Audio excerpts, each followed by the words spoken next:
Violence is present whenever someone feels unsafe, threatened, or uncomfortable. So, is violence just physical?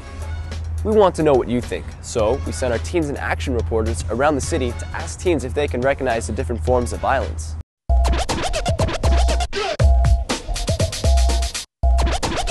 Violence is not just a physical attack. Verbal and emotional abuse is also violence. How do people express violence differently?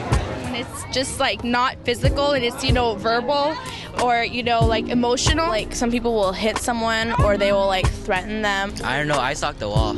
Oh, well, I think guys are more aggressive than girls are. I think women are more aggressive than men. They're ready to fight like all the time. So I guess some people express it through words, fighting, tagging. Guys punch and girls scratch and pull hair. To boomers, violence, physical. I think guys do it physically and girls kind of keep it to themselves. Some people have angry tempers and they just...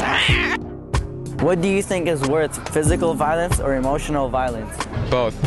I think emotional, just because it messes with a person's mind and the way they feel about themselves.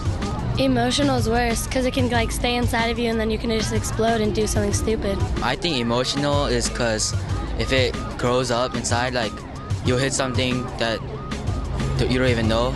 Emotional violence can be damaging more because it gets in people's heads and it's mentally disturbing. Emotional.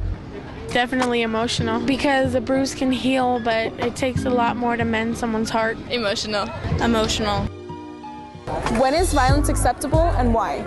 Violence isn't acceptable because there should be another way for you to show your emotion without having to abuse someone mentally or physically. Defense. I don't think violence is acceptable at all. Only when someone's beating you up and then self-defense. If you're at the whiskey and you're in a mosh pit. It's not, I guess. Never. I don't think violence is acceptable anytime, but if you need to stand up for yourself and it comes down to violence where somebody's hurting you and you need to stick up for yourself, then I guess there would be no problem standing up for yourself.